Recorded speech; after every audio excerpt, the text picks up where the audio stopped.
In universe, there are so many continuous processes. Very popular one is rotation of Earth around its axis and around the Sun. Moreover, it is unstoppable. It is not only applicable for macro objects, it can even be seen in many micro objects. For example, random motion of pollen grains under microscope. It is again unstoppable. It was discovered by a Scottish botanist, Robert Brown, and later it was named as Brownian moment. By watching all these things, I have come to a conclusion that chemistry is not absolute. It is relative. That is, it has a connection to many subjects such as physics, bio, etc. With a small bit of information, let us gear up to my last video on surface chemistry. In my previous videos, I have talked about a classification of colloids, preparation of colloids, and purification of colloids. But in this session, we are going to concentrate on properties of colloids, emulsions, colloids around us, and application of colloids. Firstly, we'll move on to properties of colloids. The first property we are gonna learn about today is colligative property. What do you mean by colligative property? It's a property which depends on number of solid particles present in the solution, and it is independent of nature of a solid particle. There are four colligative properties, namely relative lowering of vapor pressure, elevation in boiling point, depression in freezing point, and osmotic pressure. If you compare the colligative properties of true solutions and colloids, colloids have comparatively small values because colloids are bigger aggregates. Other words, bigger in size compared to the particles present in the true solution. In a shortest manner, colligative properties are inversely related to size. Hence, these values are going to be smaller than what we get for a true solution. The next property of colloid is Tyndall effect. We have seen through the activity when I begin my colloids that if you pass a beam of light through the colloidal particles, it undergoes for scattering. This phenomenon of scattering of light by colloidal particles is called as Tyndall effect, and what you are seeing in this marked region is called Tyndall cone. To exhibit a Tyndall effect, there are certain conditions to be satisfied. The first condition is that the diameter of the dispersed particles is not much smaller than the wavelength of a light used. And the second condition is refractive indices of the dispersed phase and the dispersion medium should differ greatly in magnitude. These two are the main conditions to exhibit Tyndall effect. The significance of Tyndall effect is that if you are given with the true solution, colloidal solution, and a suspension, the easiest way to identify colloidal solution is to carry out a Tyndall experiment. Tyndall effect or experiment is a very easier experiment to carry out in the chemistry lab. Hence, we are going to see it once again, the Tyndall effect. To carry out a Tyndall experiment, you need a bottle of water and a bottle of colloidal solution, maybe a milk mixed with the water. Now, if you pass a beam of light through the true solution, you cannot see the path of it, but see the magic. If you pass it through the colloidal solution, we can see the path of the light very clearly. And moreover, the Tyndall cone is also looking very clean in the experiment. It's a fun, isn't it? Students, do you all love color? Who don't love color, isn't it? The next property of a colloid is finding a color of it. The color of the colloidal solution depends on wavelength of the light scattered. Then the next question for me may be how to predict that which wavelength of light is getting scattered. It's tough. Still, the wavelength of a light scattered depends on the size and nature of the colloidal particles. Here I have so many colloidal samples. You may be thinking all these colloidal solutions are different, am I right? But my conclusion is all are same, all are gold sol. Then why they look different? Because they have different size. Starting from blue to yellow, all the samples contain differently sized colloidal particles of gold sol. So here in blue, the size is small. It's getting bigger. It's getting further bigger. And it is much more bigger than previous one. It's bigger, bigger, and very big now.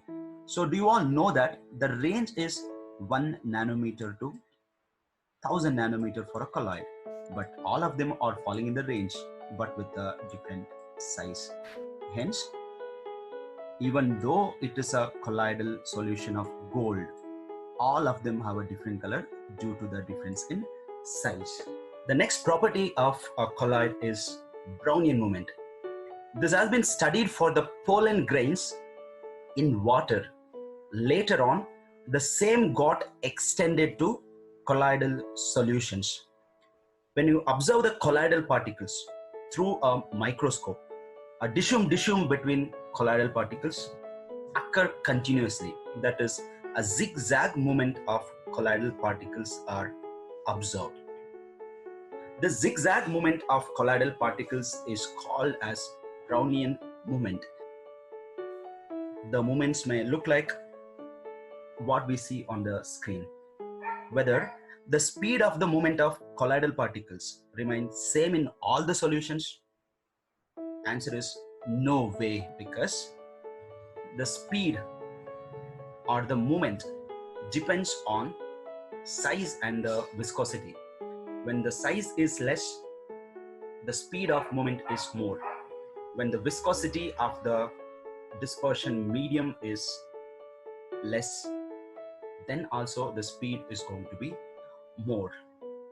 Now, why this should occur? It is due to the unbalanced bombardment of colloidal particles. And the significance of a Brownian movement is that this continuous bombardment will not allow the colloidal particles to settle down, even though the particle size is much bigger than the true solution. This Brownian movement causes a stirring effect, which makes a colloid to stay as colloid for a longer period of time. The next property of colloids is charge. Here are some common salts with their charge. For example, hydrated metallic oxides such as aluminum oxide hydrate, chromic oxide hydrate, iron 3 oxide hydrate are positively charged, while metal salts such as copper salt, silver salt, gold salts are negatively charged. Basic dyestuffs such as methylene blue salt is positively charged. In the meanwhile, metallic sulfides, the very important metallic sulfide is arsenous sulfide, along with that stibbium sulfide, cadmium sulfide salts are negatively charged. Hemoglobin is positively charged. Acidic dyestuffs, example eosin, Congo red salts are negatively charged. Titanium oxide is positively charged. Salts of starch, gum, gelatin, clay, charcoal are all placed under negatively charged salts. Along with that, the latex of rubber is also placed under the category of negatively charged salts. But now the question is how these salts acquire charges. The charge of a colloid may be due to any of the reason mentioned here. The first reason is electron capture during the electrodispersion of metals, or say when you are preparing a colloids using a Briggs arc method, there is a chance that they may capture an electron to acquire a negative charge. And the second method is based on preferential adsorption. Moreover, this is the one method which is most accepted among all the scientists. And the third one is formation of electrical double layers. Let us check what is this preferential adsorption. Assume you have a AgNO3, add potassium iodide, you are going to get AgI precipitate.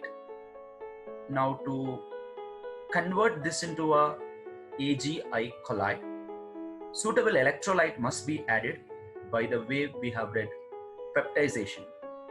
If I add a Ki, you will get AgI colloid. Now between AgI and a Ki, there is a common ion. The common ion is iodide ion. What happens now is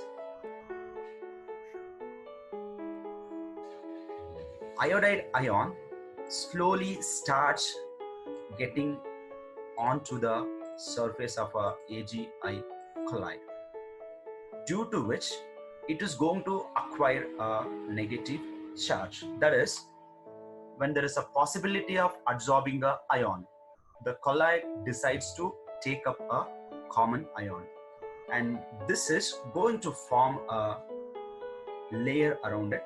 This layer is called as fixed layer. That is, the purple colored layer around the colloid is called as a fixed layer.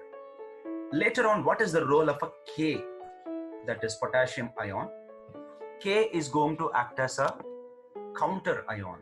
It starts getting around the iodide ion to form a further layer called as diffused layer. Now the green colored one is called as a diffused layer. Now the thing is, since our AgI colloid has preferentially absorbed iodide ion first, this is going to acquire a negative charge. Then it has attracted a K plus, hence the representation of a colloid goes like AgI/I minus. This indicates the charge, and K is going to be a diffused ion.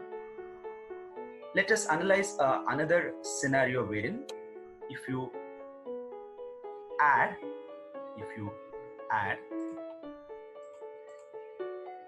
excess of AgNO3 to break the AgI precipitate to form a colloid, your AgI colloid is ready. Now here, if you analyze it very clearly, the common ion is different. Here the common ion is silver and silver. Hence, according to our concept, the silver ion should get absorbed on the surface. In fact, that is what is going to happen. Let us check now. Silver ion slowly starts getting onto the surface of a AgI colloid. And as I was told you, this is going to form a fixed layer. Along with this, there is NO3 minus ion, that is nitrate ion, that is going to diffuse to the fixed layer to form one more layer, which is in green color. And this is what exactly is preferential adsorption. Based on all these things I have explained with respect to this AgI colloid, let us analyze what is the charge on it. AgI was a colloid to which Ag plus ion has got adsorbed. Hence, this particular colloid is positively charged. This is positively charged. Since it has a counter ion, we can write like this. Whereas the previous one was a negatively charged colloid, Now, this AgI is going to be positively charged. It indicates that charge of a colloid depends on which ion is getting adsorbed on the surface. Students, I have one more example for preferential adsorption. Let us solve them together. Here is FeCl3, add H2O, boil it, you are going to get FeOH3 precipitate. Now, precipitates are not useful. We have to break them into colloids, to which we have to add an electrolyte. This time, the electrolyte which has been chosen by me is FeCl3. So your colloid is ready. Now we have to think a bit, which is a common ion here. Can you check, students? Fe is a common ion, and here also Fe is a common ion. Then what happens? Fe should preferentially adsorb on FeOH3. So if it happens, if Fe3 plus gets adsorbed on the surface, then what happens is this Fe3 plus is going to act as a fixed layer, and upon which what happens to the Cl minus? Cl minus is going to act as a counter ion. Cl minus gets adsorbed here, here, and everywhere over the surface of a fixed layer. So that what is the charge on colloid now? Charge on colloid is positive. Why? Because FeOH3, when it was added with the excess of FeCl3, it has preferentially adsorbed Fe3 plus. Hence, it is positively charged. Hence, it is positively charged, and for which the counter ion is going to be Cl minus. This is how the colloid must be represented. Let us think about this in a other way. What happens if I add a different electrolyte to break the precipitate? Let us check that also. If you add NaOH, you are going to get FeOH3 colloid. Now again, we have to analyze which is the common ion. Common ion here is OH. Common ion here is OH. So what happens? The OH start getting adsorbed on the surface. If it gets all over, what is going to happen is it is going to serve as a fixed layer. And what about the counter ion? The counter ion is Na+. The counter ion is Na+. Now this colloid can be represented as FeOH thrice. Since it has got adsorbed a OH minus ion, it is going to be negatively charged.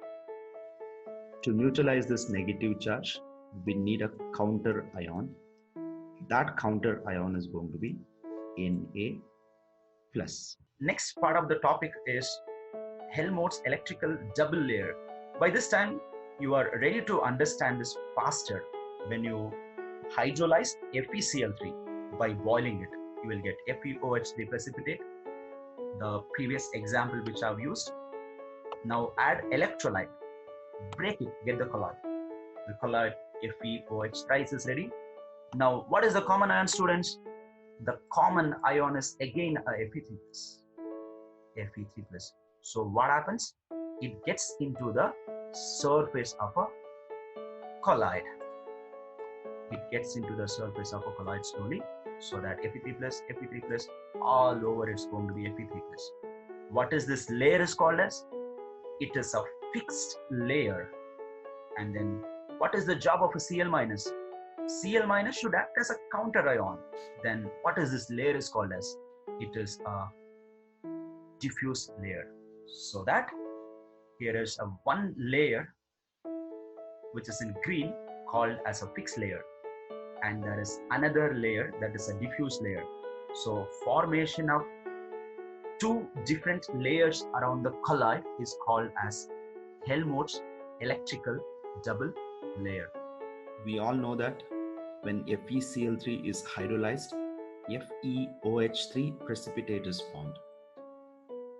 And to break this precipitate, we have to add a suitable electrolyte.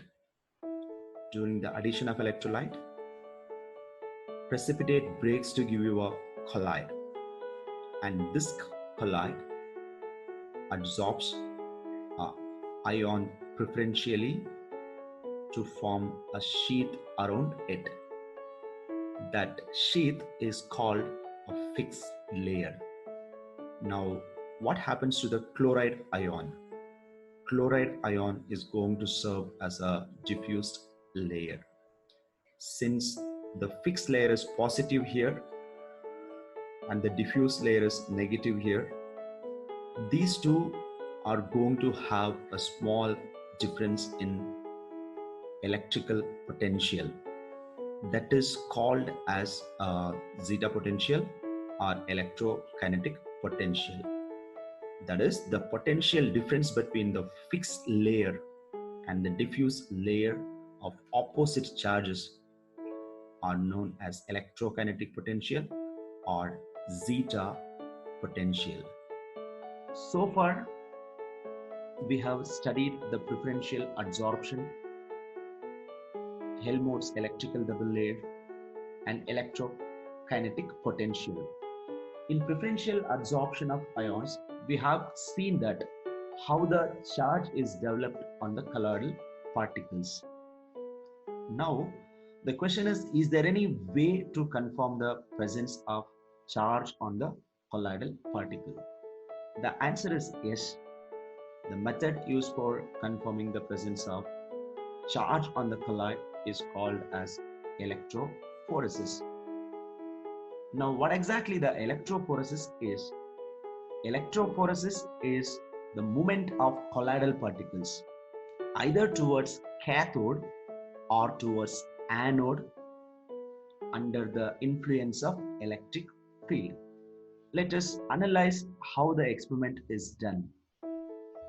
This is what exactly happens during the process of electrophoresis.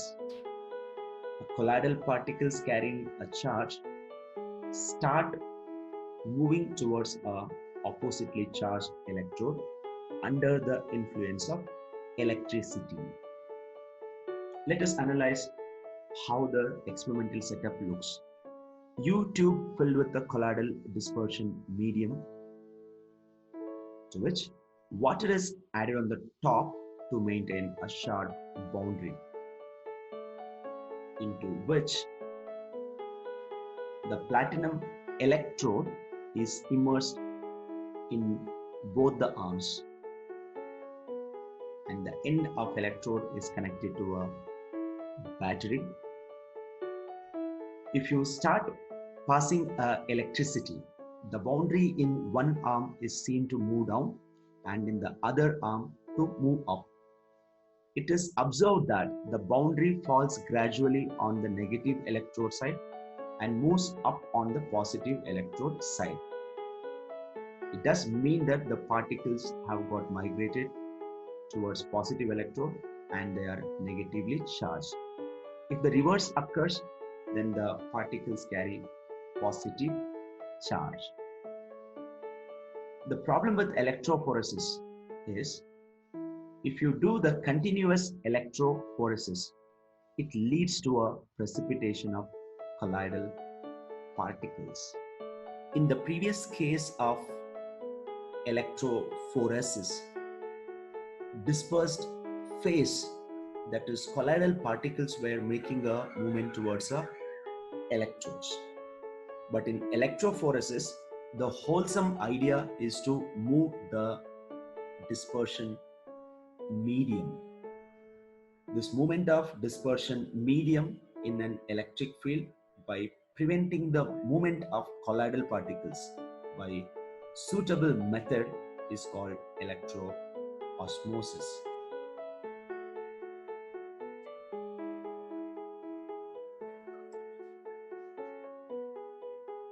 Let us check what are the methods used to coagulate the lyophobic salt. The first method is by electrophoresis. If you do the electrophoresis for a longer period of time, the colloidal particles may combine to reach a precipitate. And the second method is by mixing two oppositely charged salts. Oppositely charged salts, when mixed in equal proportions, they neutralize their charges and get partially or completely precipitated. And this kind of coagulation is also called as mutual coagulation.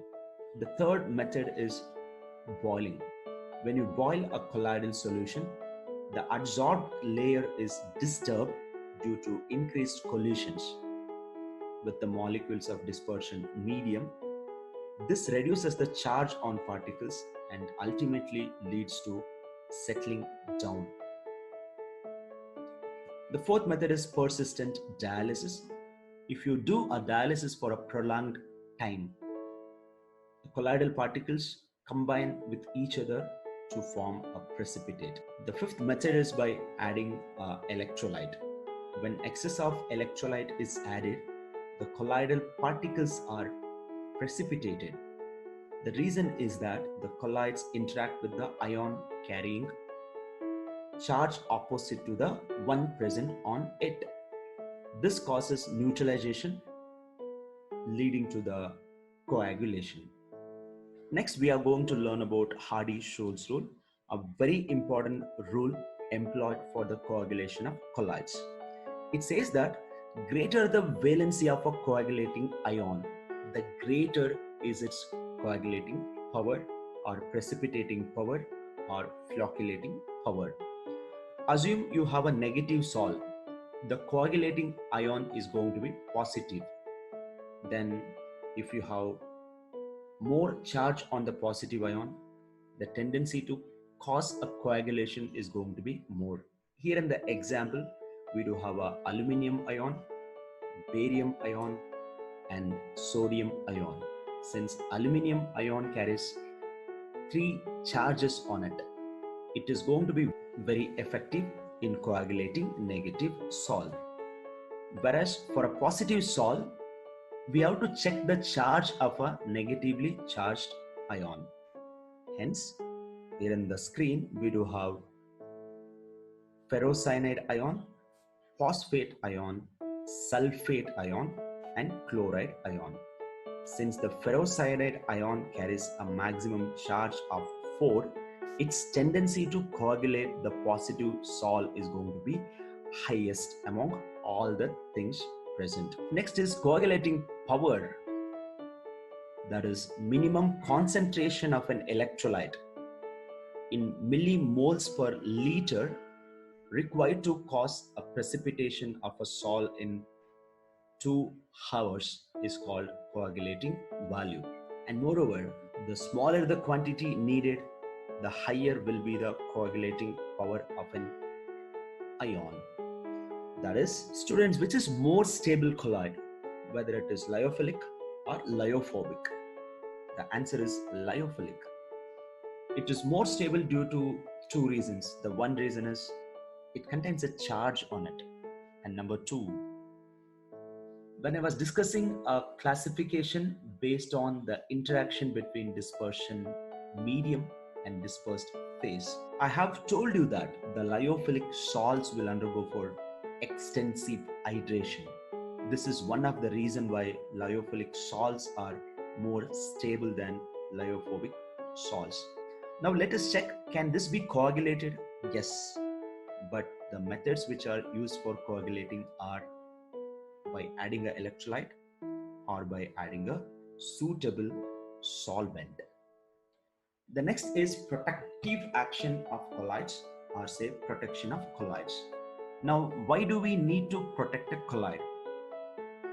We have seen a couple of seconds back that lyophobic colloids are less stable and lyophilic colloids are more stable. Now, the stability of a lyophobic colloid can be increased by adding a little amount of lyophilic colloid. The added lyophilic colloid is called as protective colloid, and the process is called as protective action of colloid.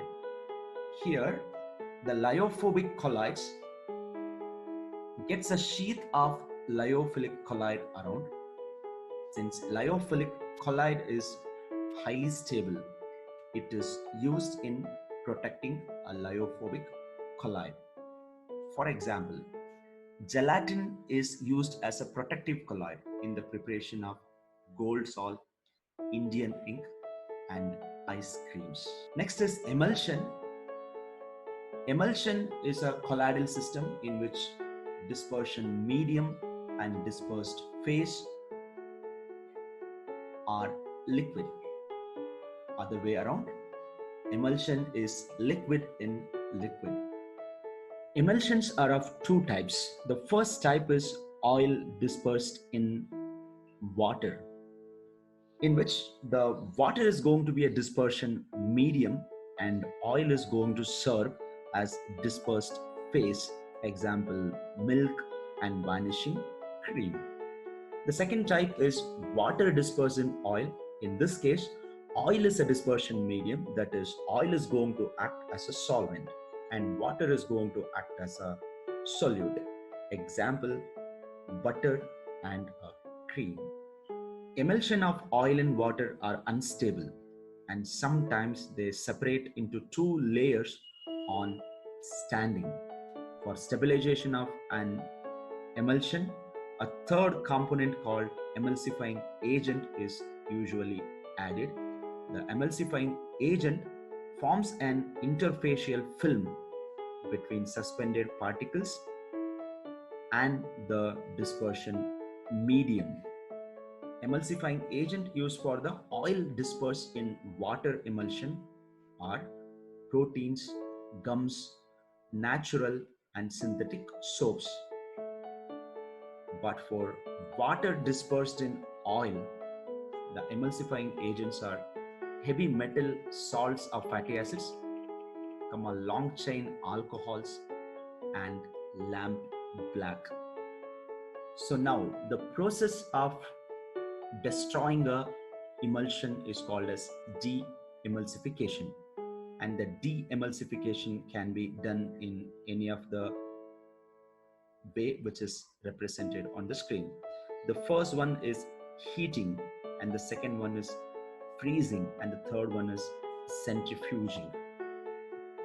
Properties of emulsions: like other colloidal systems, even emulsions show Brownian moment, and it will also show a Tyndall effect.